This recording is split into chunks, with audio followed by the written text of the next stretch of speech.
من الشيطان الرجيم بسم الله الرحمن الرحيم الحمد لله الذي هدانا لهذا وما كنا لنهتدي لولا أن هدانا الله لقد جاءت رسل ربنا بالحق والصلاة والسلام على رسول ثقلين محمود رب المشرقين والمغربين جد الحسن والحسن أبي القاسم محمد صل على محمد آل محمد وعترته الطيبين الطاهرين المعصومين لا سيما الإمام المبين والقافي الحسين وغياث المضطر المستقيم حجة الله على المخلوقين ووارث الأنبياء والمرسلين المنتظر المهدي صل على محمد آل محمد عجل الله تعالى له الفرج ولعنة الله على أعدائهم ومخالفيهم ومنكري فضائلهم ومناقبهم أجمعين أما بعد فقد قال الله سبحانه وتعالى في كتابه المجيد بسم الله الرحمن الرحيم إنما وليكم الله ورسوله والذين آمنوا الذين يقيمون الصلاة ويؤتون الزكاة وهم راكعون صلوات اللهم صل على محمد وآل سامعین محترم اور آزاداران شہدائے کربلا زندہ و سلامت رہیں مودت اہل بیت کے ساتھ۔ پروردگار عالم آپ سب لوگوں کی اس مقدس ترین عبادت کو اپنی بارگاہ میں قبول و منظور فرمائے اور اسی طرح سے بانیان مجلس کے تمام تر زحمتیں اور تمام تر اخراجات کو اپنی بارگاہ میں قبول و منظور فرمائے، سب کی نیک تمناؤں کو پورا فرمائے۔ دعاؤں کی قبولیت کے لیے صلوات پڑھ محمد وآل محمد محمد وآل محمد۔ سامعین محترم، آپ موالیان حیدر کرار اور عظیم الشان صاحبان ایمان کے سامنے جس آیہ مجیدہ کی تلاوت کا شرف حاصل ہوا ہے، یہ بہت ہی مشہور و معروف قرآن پاک کی آیت ہے جسے آیہ ولایت کہا جاتا ہے، اور یہ انتہائی اہم ہے اپنے موضوع کے اعتبار سے، اور سورہ مائدہ کی آیت نمبر 55 ہے۔ آیت نمبر 55 میں ارشاد رب العزت یہ ہو رہا ہے انما ولیکم اللہ، یقیناً بے شک اللہ تمہارا ولی ہے، ورسولہ اور اس کے رسول ولی ہے، والذین آمنوا الذین یقیمون الصلاۃ ویؤتون الزکاۃ وہم راکعون، اور وہ ولی ہیں جو ایمان لائے، نماز کو قائم کیا اور زکوٰۃ ادا کی، در حالانکہ وہ حالت رکوع میں ہیں۔ عزیزو، یہ ظاہری سا ترجمہ ہے اس آیہ مجیدہ کا، اور اسی پر ہی انشاءاللہ تعالی مختصر وقت میں انشاءاللہ حاضر خدمت جو ہوں گفتگو کروں گا۔ ارشاد اس انداز سے ہے کہ یہ سورہ مائدہ قرآن پاک کا 5واں سورہ ہے، اور اپنی یہ ترتیب فی الحال جو ہر گھر میں قرآن ہے اس ترتیب کے مطابق یہ 5واں سورہ ہے، اور ترتیب نزولی کے اعتبار سے 113واں سورہ ہے۔ جیسا کہ آپ جانتے ہیں کہ قرآن کے 114 صورتیں ہیں، ان میں سے سیکنڈ لاسٹ یہی صورت ہے، اور یہ سورہ مائدہ اپنی عظمت اور فضیلت کے اعتبار سے یہ ہے، بس توجہ کیجیے گا، وہ یہ ہے کہ اپنی عظمت اور فضیلت کے اعتبار سے یہ ہے کہ علماء مفسرین نے اس کو بیان کیا ہے اور تفاسیر میں لکھا ہے کہ جب سورہ مائدہ نازل ہوا، اور جانتے ہیں کہ جبرائیل سورہ مائدہ یا باقی صورتوں کو لے کر آتے ہیں، جب بھی کوئی آیت نازل ہوتی جبرائیل آیت کو لے کر آتے، لیکن یہ صورت باعظمت اتنی زیادہ ہے، اس میں عظمت اتنی زیادہ ہے کہ جب یہ صورت نازل ہوئی تو یہ صورت اکیلے جبرائیل ہی لے کر نہیں نازل ہوئے، بلکہ 70,000 ملائکہ، توجہ فرمائیں، 70,000 ملائکہ اس صورت کو لے کر پیغمبر کی خدمت میں حاضر ہوئے، تو پتہ یہ چلا یہ صورت اتنی اہم ہے اور اس کے اندر آیتیں اتنی اہم ہیں، اہمیت اتنی زیادہ ہے کہ اگر کسی کی ولایت کا اعلان ہو رہا ہو تو عرش سے 70,000 ملائکہ اپنا عرش چھوڑ کر بارگاہ پیغمبر میں حاضر ہو جاتے ہیں۔ حیدری یا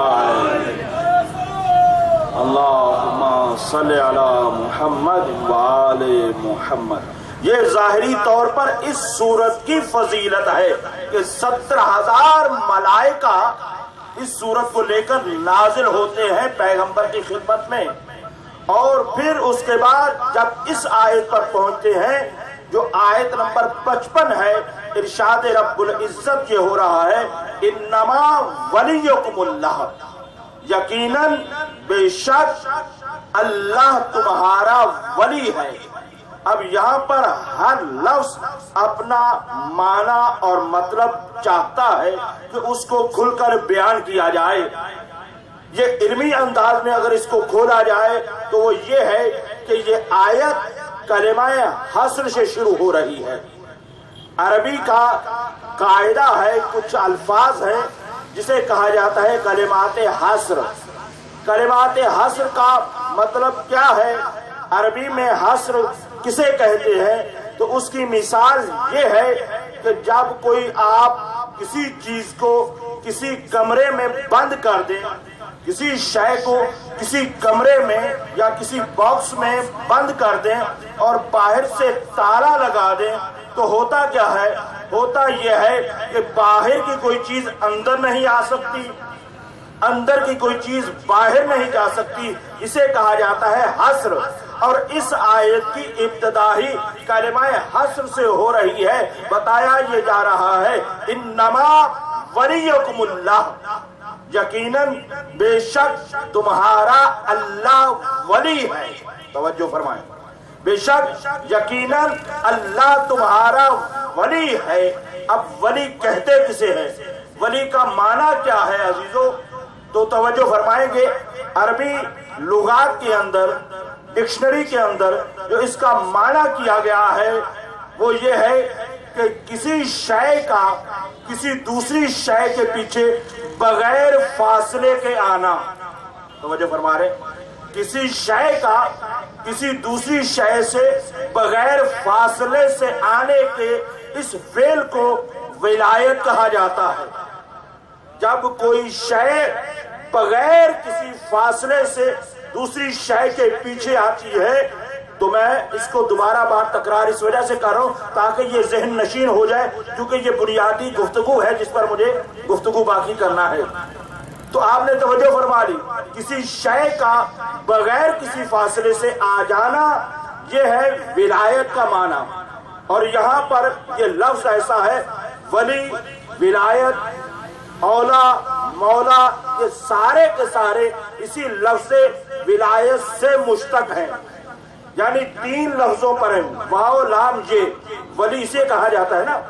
تو یہ 3 لفظوں پر یہ مشتمل، یہ لفظ بھی اس کے 3 ہیں، ولی کے بھی لفظ 3 ہیں۔ اب نہیں مجھے معلوم کہ کیوں اللہ کی مسرت ہے، ولی کے بھی حرف 3 ہیں، علی کے بھی حرف 3 ہیں۔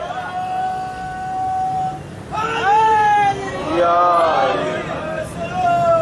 اللہم صلی علی محمد وآل محمد۔ تو عزیزان محترم، یہ ہے ولی اور ولایت، کسی شے کا بغیر فاصلے کے آنا۔ اب مسئلہ یہاں پر بھی یہ ہے کہ جہاں پر ہم گفتگو کر رہے ہیں میری آواز دور دور تک جا رہی ہے، اور الحمدللہ انشاءاللہ تعالی اپنی تمام تر ذمہ داریوں کے ساتھ اس بات کو آگے بڑھانا چاہوں گا۔ وہ یہی ہے کہ ولایت کا اب یہاں سے یہی معنی سمجھ میں آ جانا چاہیے۔ ہم جو اذان کہتے ہیں اس کے اندر ہم یہ کہتے ہیں اشہد ان امیر المومنین و امام المتقین علی ولی اللہ۔ ہم جب کلمہ پڑھتے ہیں تو اس میں بھی علی ولی اللہ کہتے ہیں۔ تو یہاں پر جو پڑھے لکھے حضرات ہیں ان کو کسی طرح سے، کسی بھی مسلک سے ہو، کسی بھی وہ مکتبہ فکر سے تعلق رکھنے والا ہو، تو وہ کوئی بھی اعتراض نہیں کرتا، بلکہ وہ جانتے ہیں کہ قرآن کی نص موجود ہے، قرآن کی آیتیں موجود ہیں جو علی کی ولایت کو ثابت کرتی ہیں۔ لہذا تمام مکاتب فکر کا اس بات پر اتفاق ہے کہ علی اللہ کے ولی ہیں، اس میں کسی کو بھی اختلاف نہیں ہے۔ تو مسئلہ کیا ہے؟ مسئلہ یہ ہے کہ لوگ ہمیں کہتے ہیں کہ ٹھیک ہے آپ یہ کہیں کہ علی اللہ کے ولی ہیں، لیکن جب آپ یہ کہتے ہیں نا وَخَلِيفَةُ بِلَا فَصْلٍ، تو اس وجہ سے ہمیں کوئی اعتراض ہوتا ہے کہ آپ یہ ہمارے مقابلے میں لفظ کہتے ہیں وَخَلِيفَةُ بِلَا فَصْلٍ۔ تو ہم ان تک یہ بات پہنچانا چاہتے ہیں عزیزوں کہ ہم کسی کی نہ ضد میں یہ کہتے ہیں، نہ ہمارا کسی سے مقابلہ ہے، ہماری ضد والی بات ہے ہی نہیں، ہم ضدی لوگ ہیں ہی نہیں، ہم تو دلائل سے بات کرتے ہیں۔ ہم کسی کی ضد میں وَخَلِيفَةُ بِلَا فَصْلٍ یہ نہیں کہتے ہیں، بلکہ ہم تو اس ولی کا معنی سمجھاتے ہیں۔ ولی کا معنی ہی عزیزو یہ ہے کہ جو بلا فصل ہوتا ہے۔ تو اسی معنی کو سمجھانے کے لیے ہم یہ کہہ دیتے ہیں وَخَلِيفَةُ بِلَا فَصْلٍ، ورنہ اس کا معنی ہی یہ ہے کہ جہاں پر کوئی فاصلہ نہ ہو۔ تو بس یہ ہے پہلا مرحلہ، انما ولیکم اللہ، اللہ تمہارا ولی ہے، وَرَسُولُهُ، اور اس کے رسول ولی ہے۔ تو اب یہ جو اللہ ولی ہے اس کی ولایت ذاتی ہے، یہ اللہ صاحب ولایت ہے، اس کی ولایت ذاتی ہے۔ کیوں ولایت ذاتی ہے؟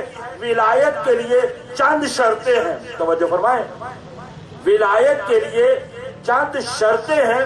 دیکھیں ایک معنی کیا ہے قرب کا، تاکہ ایک دو معنی اور واضح کر کے پھر اس پر گفتگو کروں تو زیادہ بہتر ہوگا۔ یہ ہے ہمارا لغت کے اعتبار سے معنی تھا کہ ولایت اور ولی بغیر کسی فاصلے سے شے کا ہونا، یہ ولایت اور ولی کہلاتا ہے۔ دوسرا یہ ہے کہ علم عرفان، ہمارا ہاں ایک علم ہے، جیسے علم منطق ہے، علم فلسفہ ہے، اسی طرح سے علم عرفان ہے جو معرفت کا علم ہے، جس میں معرفت کو رکھا گیا ہے۔ علم معرفت کے اندر ولایت کا معنی قرب کا ہے، قرب یعنی کسی شے کا کسی شے کے قریب ہونا، واضح ہے؟ یعنی کوئی بھی شے کسی شے کے قریب جب ہوتی ہے تو وہاں پر لفظ ولایت استعمال ہوتا ہے۔ لغت کا معنی واضح ہوا، یہاں پر یہ معنی واضح ہو گیا کہ عرفان میں کیا ہے، کسی شے کا کسی شے کے قریب ہونا۔ اب فقہ کے اندر کیا اس کا معنی ہے؟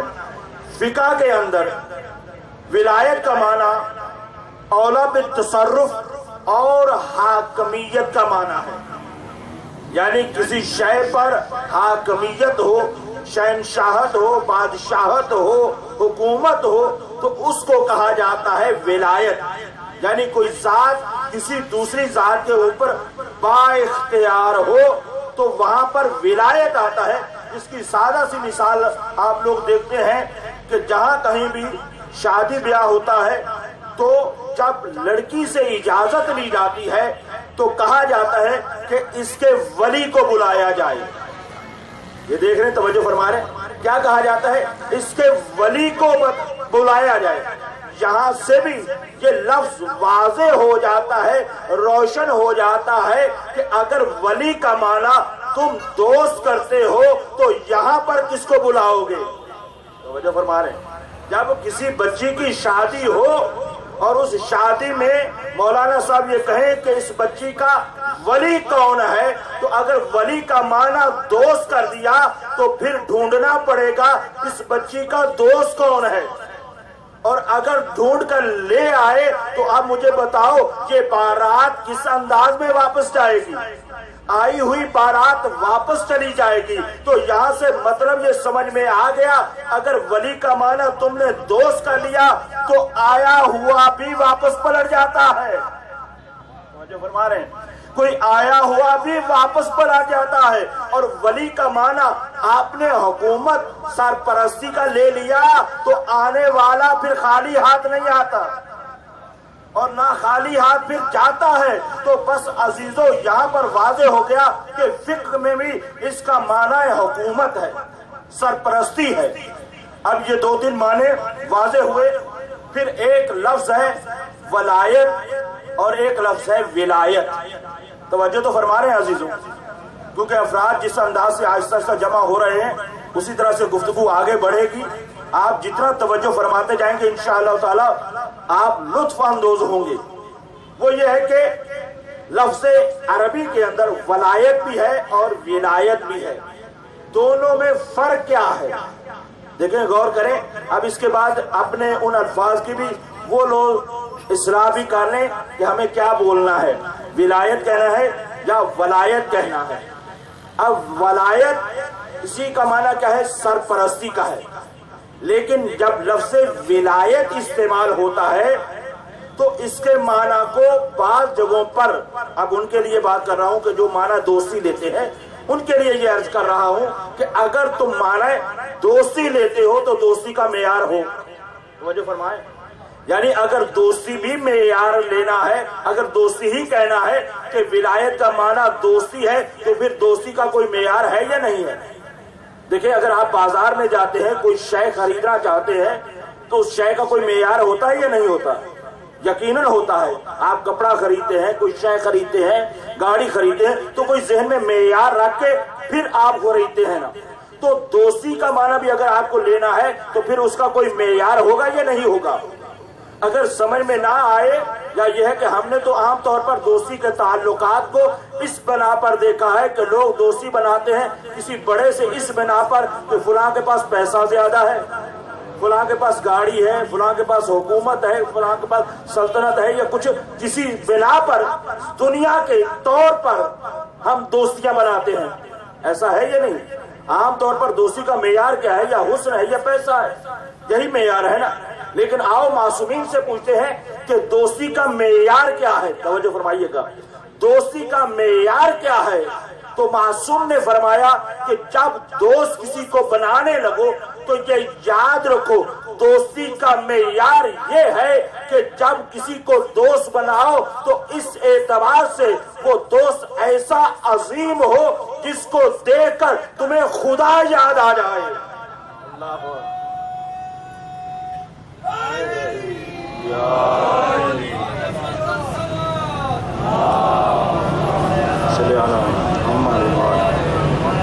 دوستی کا معیار کیا ہوا کہ جسے دیکھ کر تمہیں خدا یاد آ جائے۔ تو اب عزیزوں نوجوانوں سے گزارش یہی ہے کہ دوست اب بنانا تو اس معیار پر تول لینا۔ وہ ہے دوست بننے کے قابل جس کو دیکھ کر خدا یاد آ جائے، وہ دوستی کے قابل نہیں ہے کہ جو خدا سے دور لے جائے۔ جو خدا کے قریب کرے دوست وہ ہو سکتا ہے، نہ کہ جو دوست وہ بن جائے کہ جو اللہ سے دور لے جائے۔ اور پھر اس سے بڑھ کر آگے والی بات کہوں وہ یہ ہے کہ یہ معیار اتنا عظیم ہے، توجہ فرمائیں، یہی معیار اتنا عظیم ہے کہ ہمارے مذہب کی بنیاد ہی اسی پر ہے۔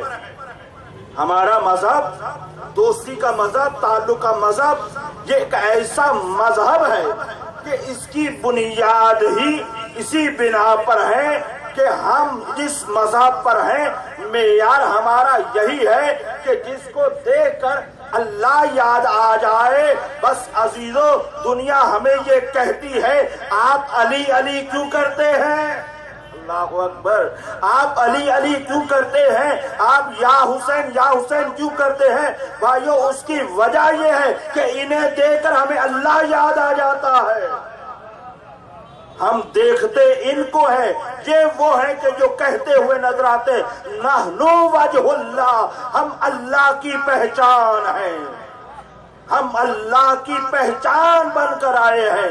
دیکھیے، یہ وجہ کا معنی بھی پہچان ہے۔ وجہ کا معنی چہرہ نہیں ہے جو ہم نے بنا رکھا ہے، جو ہم سمجھتے ہیں۔ چہرے کو بھی چہرہ وجہ اس وجہ سے کہا جاتا ہے کیونکہ آپ جانتے ہیں پورے جسم میں جس شے سے ذات کو پہچانا جاتا ہے وہ چہرہ ہوتا ہے، لہذا اس وجہ سے اس کو وجہ کہا گیا ہے۔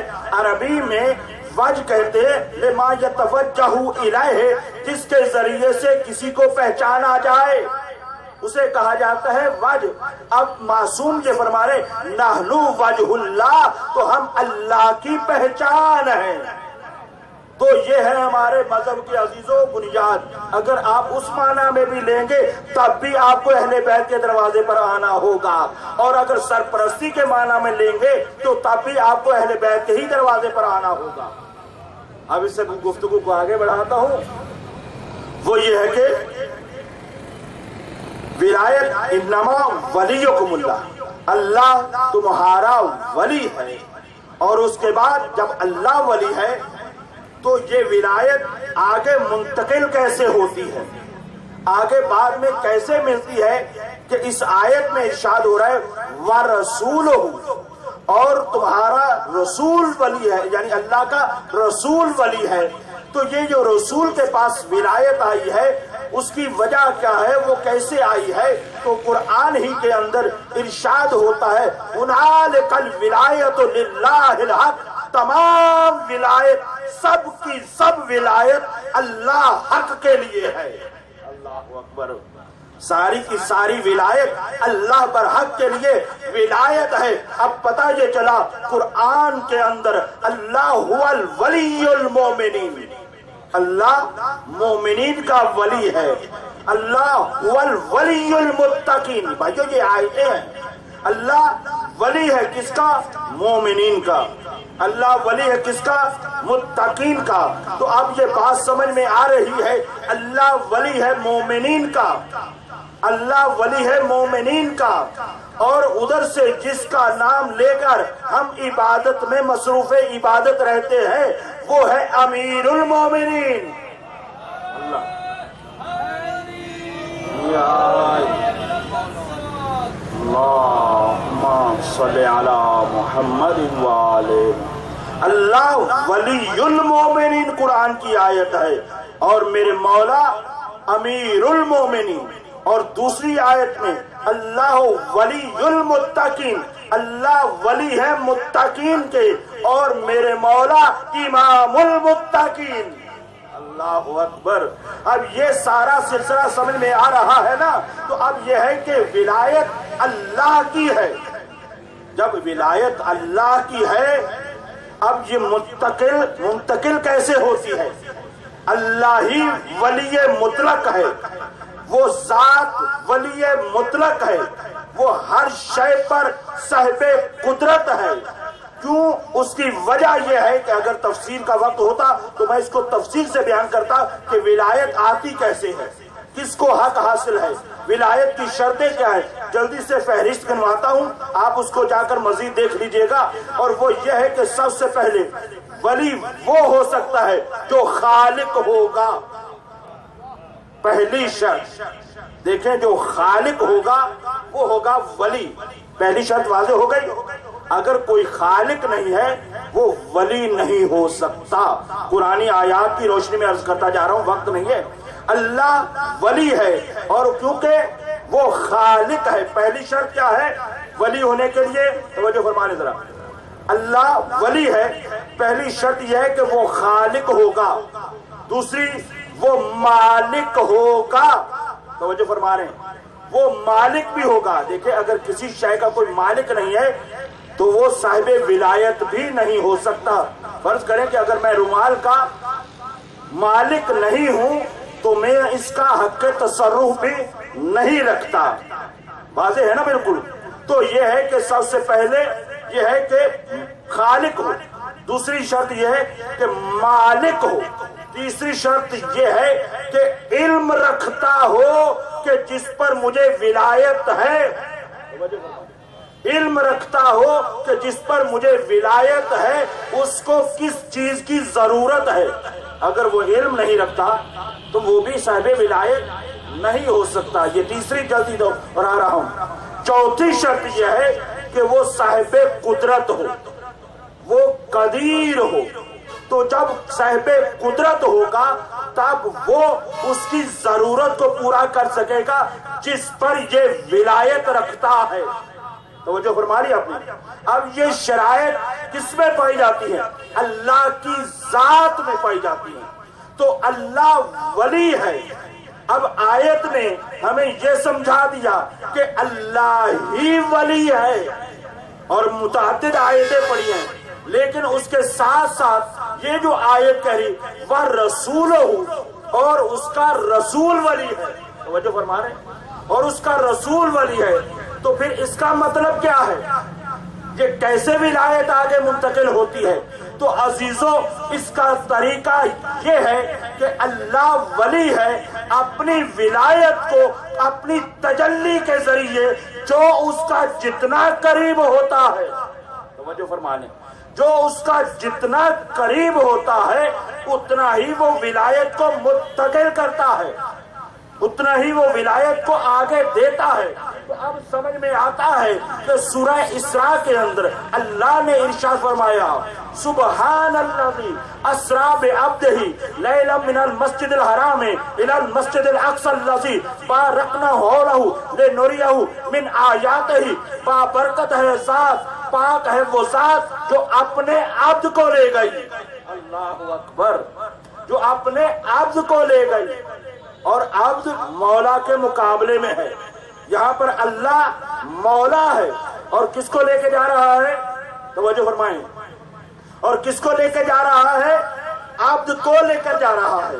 سبحان الذی اسری بعبدہ، اپنے عبد کو لے گیا. توجہ فرمائیں. کہاں تک لے گیا؟ یہاں پر ذکر مختصر ہے. کہاں تک لے گیا؟ ثم دنا فتدلی فکان قاب قوسین او ادنی. توجہ بہت. میں نے یقین جانے میں نے اس بات کی پرواہ کیے بغیر میں نے سخت گفتگو اور فضائل سے بھرپور گفتگو یہاں شروع کر رکھی ہے. گو کے روڈ کے کنارے منتشر ذہنوں کو اکٹھا کرنا بہت مشکل ہوتا ہے، لیکن میں اپنی ذمہ داری کو پورا کرنے کی کوشش کر رہا ہوں. گو کہ تھکا ہوا میں ہوں کہ اس سے پہلے بھی مجلس پڑھ کے آ رہا ہوں، لیکن آپ اس سے زیادہ تو نہیں تھکے ہوئے. اگر نہیں تھکے تو صلوات پڑھیں ذرا بلند سے.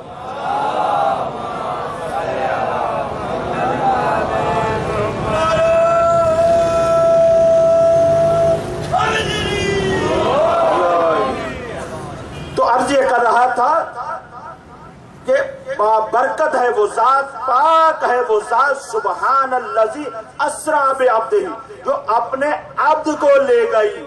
توجہ رہے، جو اپنے عبد کو لے گئی، مسجد الحرام سے مسجد اقصی تک لے گئی. دوسرے مقام پر کیا ہوا؟ ثم دنا فتدلی فکان قاب قوسین او ادنی، یعنی اتنا قریب لے گئی. اب یہاں پر تعبیر ہے، جیسے محاورے ہوتے ہیں نا اردو کے اندر بھی، اسی طرح سے ایک محاورہ ہے عربی کے اندر. کعبہ قوسین او ادنا کا ایک محاورہ ہے اور اسی کو قرآن نے یہاں پر استعمال کیا ہے.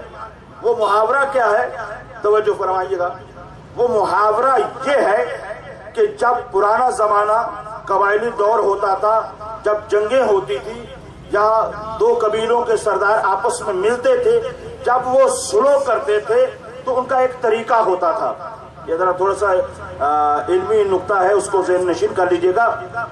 وہ یہ ہے کہ اس دور میں لوگ جب اکٹھے ہوتے تھے, دو قبیلے, ایک ادھر قبیلہ ایک ادھر قبیلہ, اب ان کے سردار اکٹھے ہو کر ایک کام کرتے تھے. وہ یہ ہے کہ کمان میں تیر کو رکھتے تھے.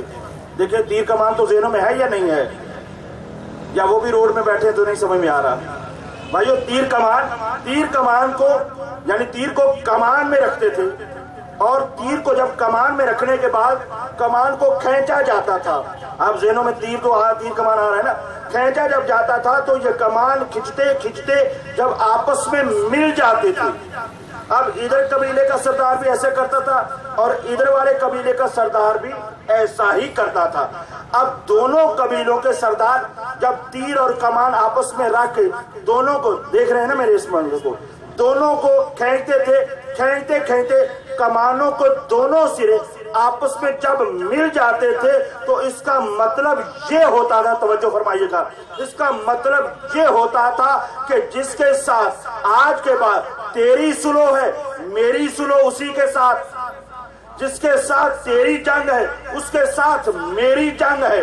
تو یہ ہوتا تھا اس تیر کمان کا آپس میں مل جانے کا نام فتدلّا فکان قاب قوسین او ادنا کا مقام یہ تھا کہ پروردگار اپنے قریب کر کے بتانا یہ چاہتا تھا, اے میرے رسول آج کے بعد یاد رکھنا جس کے ساتھ تیری جنگ ہے اس کے ساتھ میری جنگ ہے.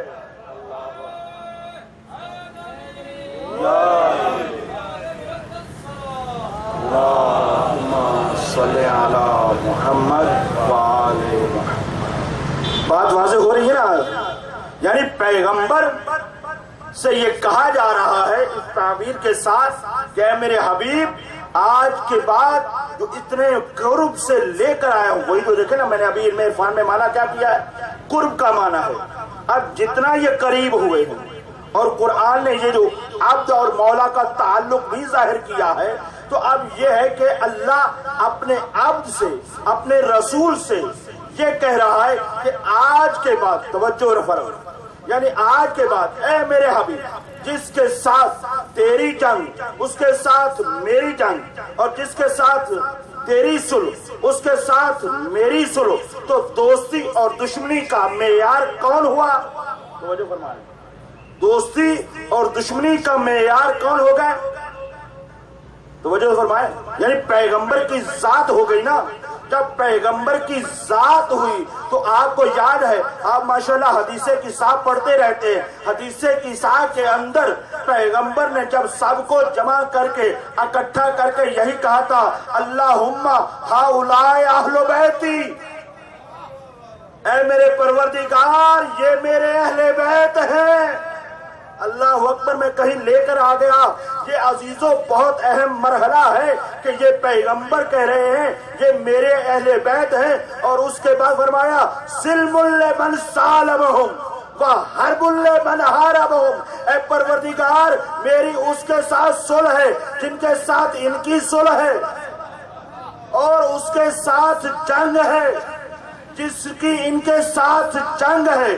تو اب یہ پتا چلا دوستی اور دشمنی کا معیار کون ہو گئے.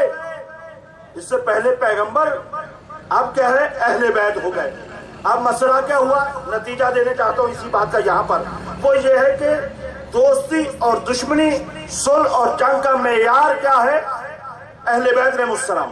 اب مسئلہ یہاں پر سوچنے والا ہے, غور کرنے والا ہے. اللہ نے اپنے رسول سے کہا کہ جس کے ساتھ تیری جنگ اس کے ساتھ ہماری جنگ, جس کے ساتھ تیری صلح اس کے ساتھ میری صلح. اس رسول نے وحی سے مطابق بولنے والی اس زبان نے کہا کہ اے میرے اللہ یہ میرے اہل بیت ہے جن کے ساتھ ان کی صلح, ان کے ساتھ ہماری صلح, جن کے ساتھ ان کی جنگ, ان کے ساتھ ہماری جنگ. تو اب عزیزوں اہل بیت سے جس نے جنگ کی, اللہ اکبر, اس بات کو لے لیجئے گا آخری آدمی تک, آپ چاہے بولیں یا نہ بولیں اس کو محسوس ضرور کیجئے گا. وہ یہ ہے کہ اہل بیت کا معیار دیکھیے گا.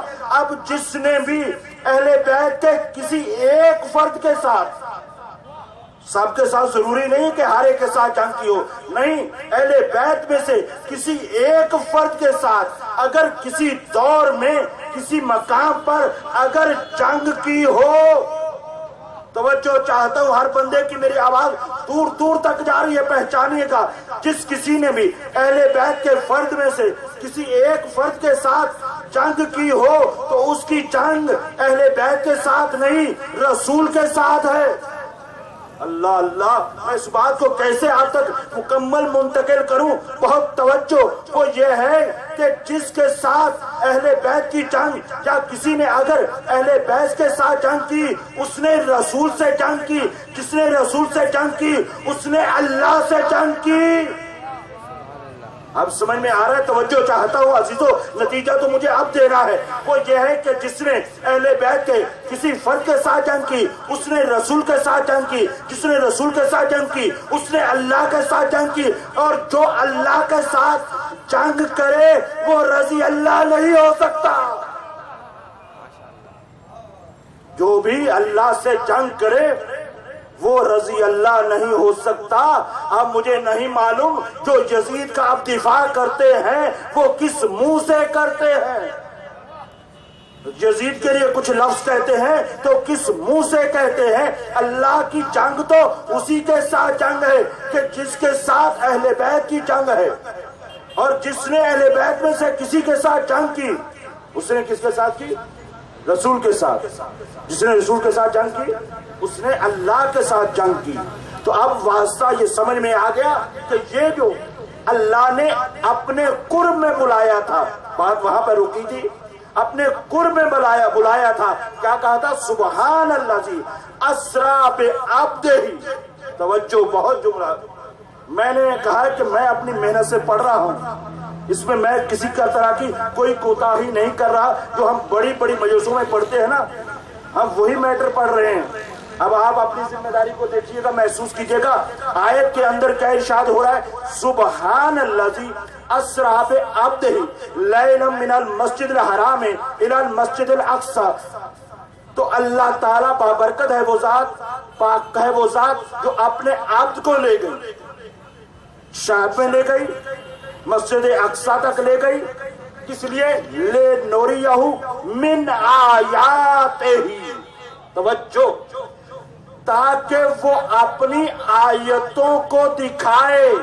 اللہ اکبر، اللہ کی نشانیوں کو دکھائے اللہ، تاکہ لنوریہ من آیاتہ، واضح ہے لفظ، تاکہ وہ اپنی آیات میں سے کچھ آیتیں دکھائے۔ تو اب ڈھونڈ کر لاؤ وہ کون سی آیت تھی؟ کس آیت کو اللہ دکھانے کے لیے مسجد اقصی تک لے گیا؟ اللہ اکبر۔ اگر کہیں جی خانہ کعبہ، تو بھائیو وہ تو خود مسجد الحرام ہے، خانہ کعبہ زمین پر ہے، وہاں پر جانے کی ضرورت کیا تھی؟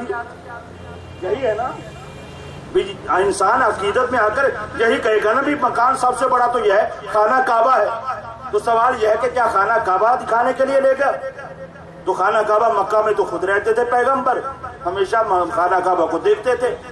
تو مسجد سے مراد بھی یہی ہے کہ مسجد حرام اسی کو کہا جاتا ہے۔ تو وہ کون سی نشانی تھی جس کو دکھانے اللہ نے بلایا تھا؟ لے نوریہ من آیاتہ۔ ہو سکتا ہے یہاں پر کوئی عربی دان موجود ہو، وہ میرے اس جملے پر آپ بول سکتا ہے اگر میں غلط ترجمہ کر رہا ہوں، تاکہ وہ دکھائے اپنی آیتوں میں سے بعض آیتوں کو۔ اپنی آیت کسے کہتے ہیں؟ نشانی کو کہا جاتا ہے، علامت کو کہا جاتا ہے۔ قرآن کی اس آیتوں کو بھی اسی وجہ سے آیت کہا جاتا ہے کہ اللہ کے کلام کی نشانی ہے۔ اب سمجھ میں یہ تو واضح ہو گیا نا کہ آیت کو آیت کیوں کہتے ہیں، کہ قرآن کے اندر یہ بھی آیت ہے، یہ بھی آیت ہے۔ بھائی وہ تو سامنے لفظ ہے، آیت کیوں کہتے ہیں؟ آیت اس وجہ سے ہے، یہ اللہ کی نشانی ہے۔ تو اب یہ ہے کہ اللہ تعالیٰ اپنی آیات میں سے بعض آیات کو دکھانے کے لیے لے گیا۔ تو وہ کون سی آیت تھی؟ اب میں اس الجھن میں تو نہیں جانا چاہتا کہ جو بعض الجھنوں کا شکار ہے کہ جی وہاں پر کوئی پیغمبر کے علاوہ کوئی تھا یا نہیں تھا۔ اللہ اکبر. میں اس الجھنوں میں نہیں جانا چاہتا، لیکن یہ آیت مجھے سمجھا دے، یہ آیت سمجھا دے کہ اللہ ہے ایک ذات. توجہ رہے، لے جانے والی کون سی ذات ہے ذرا بولیے گا، جس کو مولا نے زبان اس وجہ سے دی تاکہ وہ علی علی کر سکے، ذرا وہ بولیے گا. دیکھیں میں تو الحمدللہ پنجاب لاہور سے ہم پڑھتے ہیں، ہم تو خاموش مجمع پڑھنے کے عادی نہیں ہوتے نا بھائیوں. کیوں آپ مجھے خاموشی کے ساتھ پڑھوا رہے ہیں؟ ٹھیک ہے، ایسے انداز میں تو نہیں. سب سے پہلی تو بات یہ ہے کہ عزیزو اللہ واضح رہے. کون؟ سبحان الذی. تو اللہ لے جانے والا. کس کو لے جا رہا ہے؟ عبد کو. عبد کون ہے؟ پیغمبر کی ذات. تو لے جانے والا اللہ، جانے والی ذات پیغمبر کی ذات. تو یہ جو کہا جائے لِنُرِيَهُم مِّنْ آیَاتِهِ، تاکہ وہ اپنی آیات میں سے کچھ دکھائے. تو وہ آیات کیا تھی؟ وہ آیت کیا تھی؟ وہ کون سی ذات تھی جس کو دکھانے کے لیے اللہ وہاں تک لے گیا؟ جبکہ تو یہ کہنا چاہیے تھا کہ بھائی اللہ تعالیٰ اپنے بندے کو لے گیا تاکہ وہ اپنے آپ کو دکھائے. کہنا تو یہ چاہیے تھا، فرض کرے کہ مجھے یہاں پر دعوت کی ہے، بلایا ہے، لیکن یہ ہے کہ وہ خود مجھے ملنے نہ آئے، تو یہ ایسے کیسے ملنا ہو جاتا ہے؟ تو کہنا تو یہ چاہیے تھا کہ اللہ اپنے پاس لے آیا تاکہ وہ اپنے آپ کو دکھائے. قرآن کی آیت یہ نہیں کہہ رہی کہ وہاں پر اللہ اپنے آپ کو دکھانے کے لیے لے گیا. واضح ہے، روشن ہے بھائیو. جا کر آپ قرآن کے اندر ترجمہ موجود ہے، یہ کسی بھی مکتبہ فکر کا آپ ترجمہ اٹھائیں، وہاں پر یہی لکھا ہوگا انشاءاللہ تعالیٰ. نہ ہو تو آپ ہمارے پاس آئیں، ہم آپ کو سارا واضح روشن کر کر بتائیں گے. لِنُرِيَهُم مِّنْ آیَاتِهِ، تاکہ وہ اپنی آیات کو دکھائے. تو آیات جمع ہے آیت کی، یعنی کئی آیات دکھائی، کئی علامات دکھائی، کئی نشانیاں دکھائی.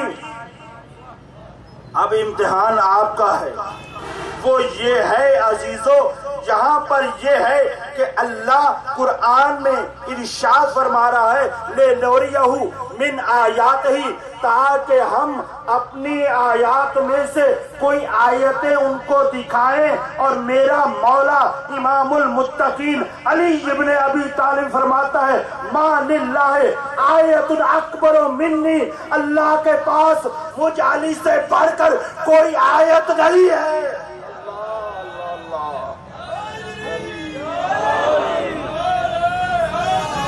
یا علی یا علی یا علی مدد.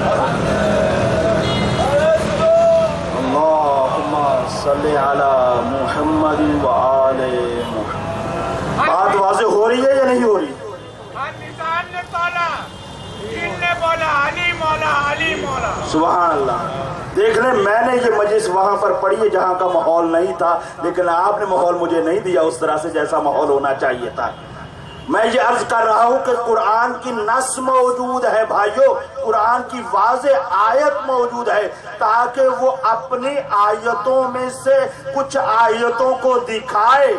اور میرے مولا یہ کہہ رہے ما للہ آیت اکبر منی، مجھ علی سے بڑھ کر اللہ کے پاس کوئی بڑی آیت نہیں ہے. تو عزیزو سوچنے کی بات تو یہ ہے کہ اللہ اس دکاندار جیسا ہے کہ جس کے پاس کوئی چیز خریدنے جاتے ہیں تو وہ چھوٹی چھوٹی چیزیں دکھاتا ہے، بڑی نہیں دکھاتا. نہیں، اس میں بھی شعور ہوتا ہے. جب خریدار مطمئن ہوتا ہے نا، اور دکاندار کو پتا ہوتا ہے اب یہ خریدار ہے، خرید کر رہے گا، تو پھر اس دکان کے اندر سب سے اعلیٰ کوالٹی کی جو چیز ہوتی ہے وہ لا کر سامنے رکھ دیتا ہے. جب وہ مطمئن ہوتا ہے عزیزو. تو اب یہ ہے سوچنے کی بات یہ ہے کہ جب اللہ نے اپنی آیتیں دکھانی ہی تھی تو کیا اللہ نے اپنی بڑی آیت کو چھپا دیا ہوگا؟ توجہ فرما رہے ہیں کہ اپنی بڑی آیت کو چھپا دیا ہوگا اور چھوٹی موٹی آیتیں دکھا دی ہوں گی. بھائی کیا نعوذ باللہ اس طرح سے ہوا ہوگا؟ نہیں عزیزو، جب اللہ نے اپنی آیتوں کو دکھایا ہے تو ان میں سے سب سے بڑی آیت کو بھی دکھایا ہوگا. اب جب دکھایا ہوگا وہ تھی آیت. اب ان روایتوں کو اگر ساتھ ملائیں تو وہ جو کہا جاتا ہے پردے کے پیچھے سے ہاتھ آیا تھا. اللہ اکبر. وہ جو پردے کے پیچھے سے ہاتھ آیا تھا اس میں انگوٹھی تھی. عزیزوں اگر یہ مان لیا جائے کہ وہ اللہ کا ہاتھ تھا تو ماننا پڑے گا اگر ہاتھ تھا تو بازو بھی ہوگا, اگر بازو ہوگا تو کاندھے بھی ہوں گے, کاندھے ہوں گے تو یہ باڈی بھی ہوگی, باڈی ہوگی تو محدود ہو گیا. تو محدود جو ہو جائے وہ اللہ نہیں رہتا. تو عزیزوں اللہ نے اپنی بڑی آیت کو, پیغمبر کو اپنے پاس بلا کر دکھا رہا ہے, اور یہی آیت کبریٰ, یہی آیت کبریٰ, اور پھر اس کو تمام مکاتب فکر نے اس کو لکھا ہے. عزیزوں سنے گئے, تمام مکاتب فکر نے اس کو لکھا ہے بلا تفریق کہ جب پیغمبر معراج سے واپس آئے لوگوں نے پوچھا یا رسول اللہ جب آپ اللہ سے ہم کلام ہوئے, اللہ نے آپ سے گفتگو کی تو کس لہجے میں کی؟ اللہ اکبر, کس لہجے میں گفتگو کی؟ دیکھیں کوئی لہجہ تو ہوگا نا, آپ بھی لہجے کو پہچانتے ہیں. جب آپ کسی کو کال کرتے ہیں تو کبھی آپ کے پاس نمبر سیو ہوتا ہے, آپ دیکھ لیتے ہیں کہ فلاں صاحب کی کال آ رہی ہے, ایسا ہوتا ہے نا. کبھی نمبر سیو نہیں ہوتا, لیکن جو ہی آپ کال کو ریسیو کرتے ہیں, کان پہ لگاتے ہیں, فوراً آپ سمجھ جاتے ہیں کہ فلاں صاحب بول رہا ہے. وہ صاحب تو آپ کے سامنے نہیں ہوتا, ایسا ہے یا نہیں؟ وہ صاحب آپ کے سامنے نہیں ہوتا, لیکن آپ اس کی ساری گفتگو کو اور لہجے کو پہچان لیتے ہیں. کس کے ذریعے سے؟ کس کے ذریعے سے؟ لہجے کے ذریعے سے. تو ایک لہجہ ہوتا ہے جو آواز کا انداز ہوتا ہے, طریقہ گفتگو ہوتا ہے. اسی کے بارے میں پوچھا گیا کہ اللہ کا ذاتی تو کوئی لہجہ ہے نہیں. اللہ اکبر, ذاتی اللہ کا کوئی لہجہ نہیں ہے, وہ تو آواز کو ایجاد کرتا ہے. حضرت موسیٰ علیہ السلام والا واقعہ ہے, دیگر متعدد ہیں واقعات ہیں. تو جب اللہ نے الفاظ میں گفتگو کی تو وہ کس لہجے میں گفتگو کی؟ تو اس کو تمام مکاتب فکر نے لکھا کہ اللہ نے مجھ سے گفتگو کی فی لہجت علی, علی کے لہجے میں گفتگو کی.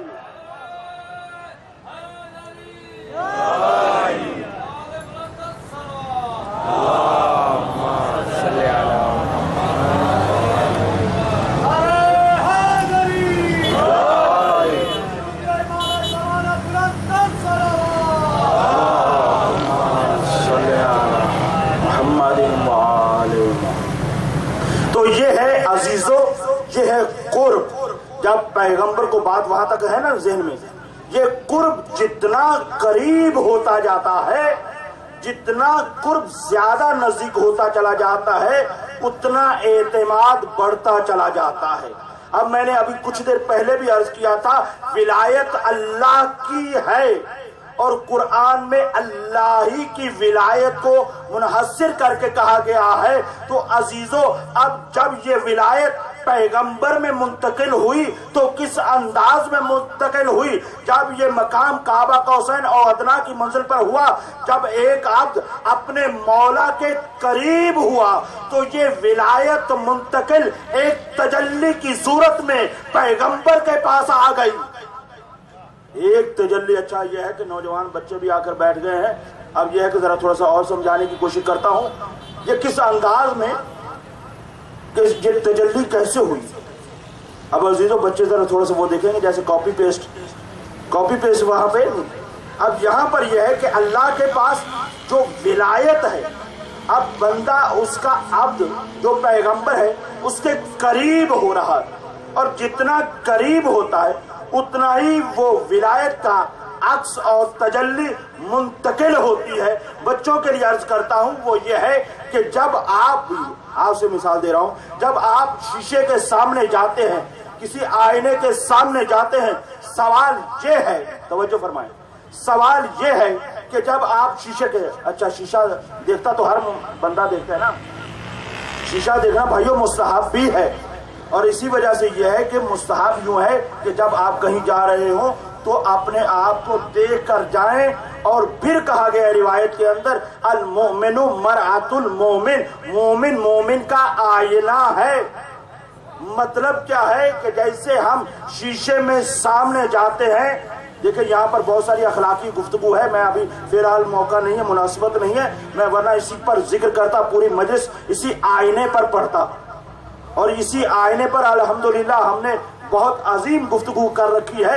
تو بس اتنا ہی کہنا چاہتا ہوں، یہ ذرا اخلاقی گفتگو بھی آ جائے۔ بالآخر یہ مجلس بہت بڑی درسگاہ ہے جہاں پر ہم اول سے لے کر آخر تک ایسے احکامات کو جانتے ہیں جس کا تعلق توحید کے ساتھ ہے، نبوت کے ساتھ ہے، اصول دین ہے، فروع دین ہے، تو سب کو ہم سمجھتے ہیں۔ اخلاقیات ہمیں یہاں ملتی ہے، اسی لیے تو ہم دنیا والوں کو کہتے ہیں عزیزو سب سے بڑی اوپن یونیورسٹی کا نام مجلس حسین ہے۔ اللہ اکبر، سب سے بڑی یونیورسٹی۔ دیکھیں یہاں پر لوگ مومنین آ رہے ہیں، یہ درسگاہ ایسی ہے جہاں پر اس درسگاہ میں آنے والے سے اس کا مسلک نہیں پوچھا جاتا، اس کا مسلک نہیں پوچھتے کہ تم کس مسلک سے ہو۔ توجہ فرما رہے ہیں، یہ کتنی بڑی درسگاہ ہے۔ اور یہی حسین اور عزاداری کبھی موضوع ملا انشاءاللہ تعالی تو اس کو عرض کروں گا کہ یہ عزاداری کتنا بڑا عظیم ایک سلسلہ ہے۔ تو بہرحال یہ ہے کہ عزیزو اسی سلسلے کو آگے بڑھاتے ہوئے کہ جب آپ اس چیز کا احساس کر رہے ہیں اور محسوس کر رہے ہیں اور عبد اور مولا اپنے جتنا قریب ہوتا چلا جاتا ہے، اس بات کو میں نے وہاں روک کر یہ گفتگو آپ کے سامنے تھوڑا سا کرنا چاہ رہا ہوں۔ المومن مرآت المومن، مومن مومن کا آئینہ ہے۔ فقط ایک جھلک دیکھنا چاہتا ہوں، توجہ فرما لیں، جبکہ مجھے چاہیے یہ تھا کہ میں خاموش مجمع میں ایسی ہی گفتگو کرتا جو ابھی کرنے لگا ہوں، لیکن یہ ہے کہ انشاءاللہ تعالی ہم نے اس گفتگو پر بھی پنجاب میں لوگوں کو کھڑے کر کے نعرے لگوائے۔ وہ ایسی بات ہے کہ المؤمن مرآت المومن، مومن مومن کا آئینہ ہے۔ بات یہ ہے کہ جب ہم آئینے کے سامنے جاتے ہیں، ہم آئینے کے داغ کو دور کرتے ہیں، آئینے کے عیب کو دور کرتے ہیں یا اپنے عیب کو؟ توجہ فرما رہے ہیں، یعنی عیب کس کا دور کرتے ہیں؟ جب شیشے کے سامنے جاتے ہیں تو ہم اپنے عیب کو دور کرتے ہیں نا۔ اگر یہاں پہ فرض کرے دھبا لگا ہوا ہے تو اس دھبے کو ہٹاتے ہیں یا شیشے کو؟ نہیں، اپنے دھبے کو ہٹاتے ہیں۔ تو اب مومن مومن کا آئینہ ہے، جس کا مطلب کیا ہے؟ جب ہم سامنے کسی کے جائیں تو ہم مومن کے عیب نہ ڈھونڈیں، اپنے عیبوں کو دور کریں۔ اللہ اکبر۔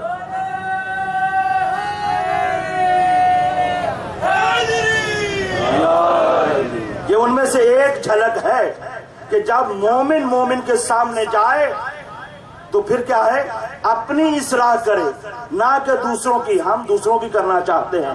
تو عزیزو یہاں پر یہ بات سمجھانا چاہ رہا ہوں، وقت بہت تیزی کے ساتھ گزر گیا۔ وہ یہ ہے کہ دیکھیے مومن، جیسے مومن کا آئینہ عرض کیا ہے، آپ شیشے کے سامنے جاتے ہیں، شیشے میں دیکھتے ہیں۔ سوال یہاں پر یہ ہے کہ جب آپ آئینے کے سامنے جاتے ہیں، سوال یہ ہے آپ آئینے میں ہوتے ہیں یا آئینہ آپ میں ہوتا ہے؟ ذرا تھوڑا سا توجہ آخری آدمی تک کر لیں۔ جتنے افراد یہ بکھرے ہوئے موتی مجھے نظر آ رہے ہیں، چاہے بکھرے جیسے ستارے ہوتے، کوئی کہاں پہ کوئی کہاں نظر آتا ہے، لیکن ہے تو ستارے نا بھائیو۔ آپ کو اس کا احساس نہیں، کبھی اس مقام کو عرض کروں گا الحمدللہ یہ امامے والوں کا فریضہ بنتا ہے تو اس عزاداری کے تقدس کو بتائیں۔ یہ عزاداری کا تقدس کتنا عظیم ہے، آپ عزاداروں کا کیا مقام ہے۔ جیسے یہ ستارے آپ لوگوں کے لیے چمکتے ہیں، ایسے ہی مولا کے عزادار آسمان والوں کے لیے چمکتے ہیں۔ ایسے ہی عزادار، آپ سوچ رہے ہوں کہ یہ کیسے ہو سکتا ہے؟ یہ آپ کی آنکھ سے نکلنے والا جو آنسو ہے نا، یہ موتی بن جاتا ہے اور یہ موتی بن کر آسمان والوں کے لیے چمکتا ہے، اور اس کی قیمت جناب سیدہ دینے والی ہے۔ تو عزیزو اب اندازہ ہو گیا نا، یہ بکھرے ہوئے موتی مجھے نظر آ رہے ہیں۔ تو بہرحال میں گفتگو کر رہا ہوں کہ دیکھیے کہ جب آپ آئینے کے سامنے جاتے ہیں، آپ آئینے کو دیکھتے ہیں، تو اب آپ یہ بتائیے کہ آپ آئینے میں ہوتے ہیں یا آئینہ آپ میں ہوتا ہے؟ جواب کیا ہے؟ نہ ہم آئینے میں ہیں نہ آئینہ ہم میں ہے، ہم سامنے کھڑے ہوتے ہیں، ہمارا عکس منعکس ہو رہا ہوتا ہے۔ ایسا ہوتا ہے یا نہیں ہوتا بھائیو؟ جب شیشے کے سامنے جاتے ہیں، آپ مستقل یہاں پہ کھڑے ہیں، شیشہ فرض کریں یہاں لگا ہوا ہے، آپ یہاں سے آپ کا عکس منعکس ہو رہا ہے، نہ شیشہ آپ میں آ رہا ہے نہ آپ شیشے میں جا رہے ہیں۔ عزیزو یہی ہمارا مذہب ہے۔ عزیزو اسی بات کو سمجھنے کی ضرورت ہے۔ اگر یہاں پر ایک بات کو ادھر سے ادھر لے جائیں، ادھر سے ادھر لے جائیں، یہی صراط مستقیم ہے جو بال سے زیادہ باریک ہے اور آگ سے زیادہ گرم ہے، تلوار سے زیادہ تیز ہے۔ عزیزو اگر ادھر سے ادھر چلے جائے تب بھی آپ دین سے نکل گئے، ادھر سے ادھر آ گئے تب بھی آپ نکل گئے۔ اگر آپ نے یہ کہہ دیا کہ اس میں چلا گیا، حلول کر گیا، تب بھی اسلام سے نکل گئے، اور اگر کہہ دیا اللہ ان میں آ گیا تب بھی اسلام سے نکل گیا۔ عزادارو اگر اللہ ان ہستیوں میں آ جائے تو وہ اللہ نہیں رہتا، اور یہ ہستیاں اگر اللہ میں چلی جائیں تو یہ ہستیاں نہیں رہتی۔ تو اب کیا کیا جائے؟ عزیزو سمجھانے کے لیے بات کر رہا ہوں، وہ یہ ہے جیسے آپ آئینے کے سامنے جاتے ہیں، آپ ہوتے ہیں، آئینہ آئینہ ہوتا ہے، لیکن آپ کا عکس منعکس ہو رہا ہوتا ہے۔ ایسے ہی ذات پروردگار ہے، وہ اپنے مقام پر ہے، ان ہستیوں میں اپنے عکس کو منعکس کر کے بتا رہا ہے ان کو پہچانو، ان کو سمجھو، ان کو سمجھو گے تو مجھے سمجھو گے۔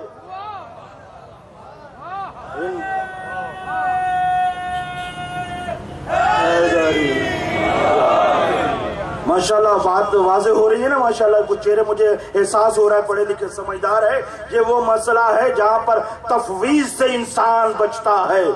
یہ وہ ہیں جو نادانیاں بعض لوگ ممبر پر بیٹھ کے کرتے ہیں، ادھر کی باتیں ادھر، ادھر کے ادھر کرتے ہیں۔ نہیں عزیزو، سب سے پہلے میں سمجھتا ہوں اہل ممبر کو ان میں کلام پڑھنا چاہیے تاکہ یہ پتا چلے کہ اللہ اللہ رہے، اللہ اکبر، اللہ اللہ رہے، علی علی رہے، پھر بھی علی علی ہو جائے۔ مزہ تو اس میں ہے نا، ورنہ یہ نہیں کہ روڈ پہ چلتی ہوئی گاڑیوں کی طرح موٹر سائیکل سے بچائے ٹرک میں مار دے۔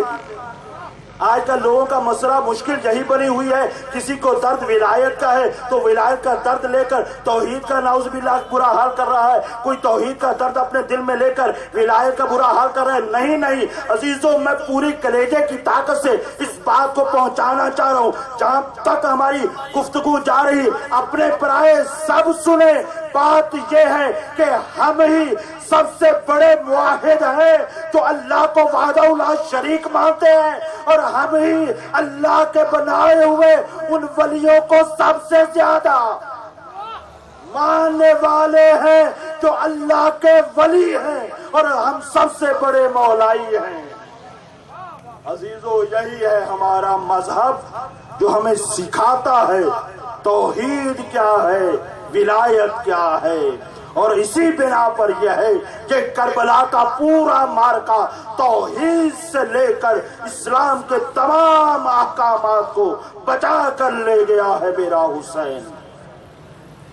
ہاں عزیزو، میرے مولا نے اپنا سب کچھ قربان کیا ہے تاکہ وہ توحید اور تاکہ وہ ولایت بچ جائے، ورنہ حسین کے لیے کیا علی اکبر پیارا نہیں تھا؟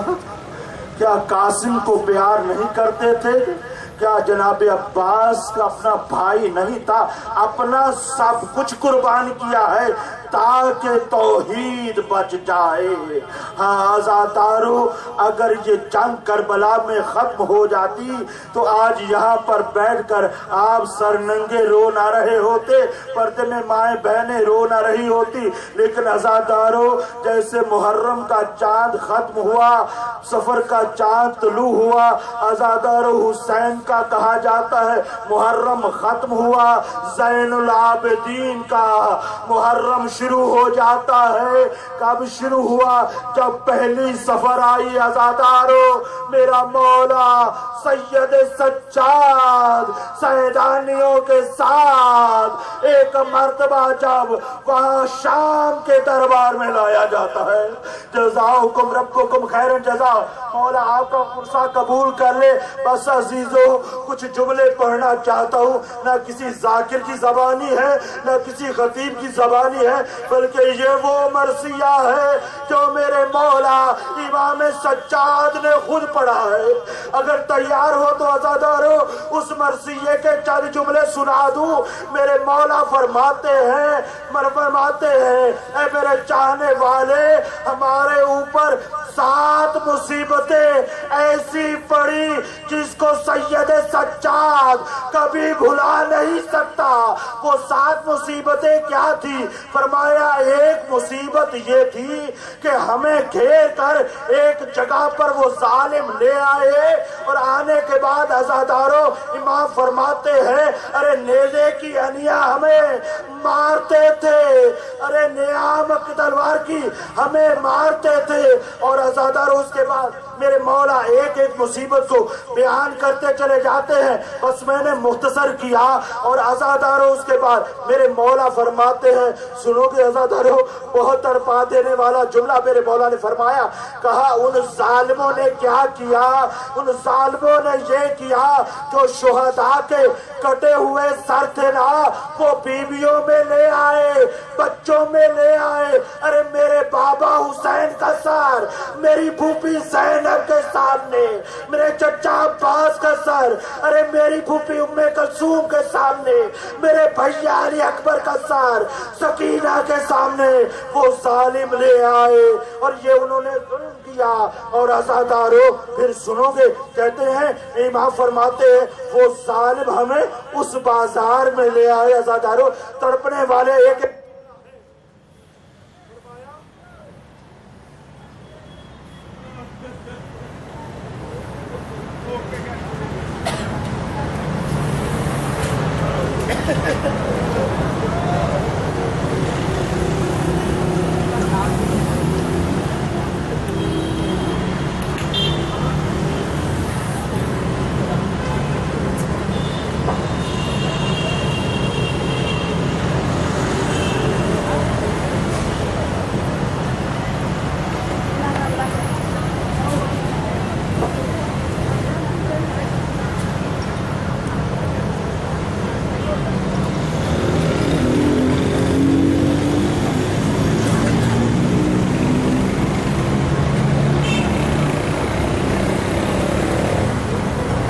عزادارو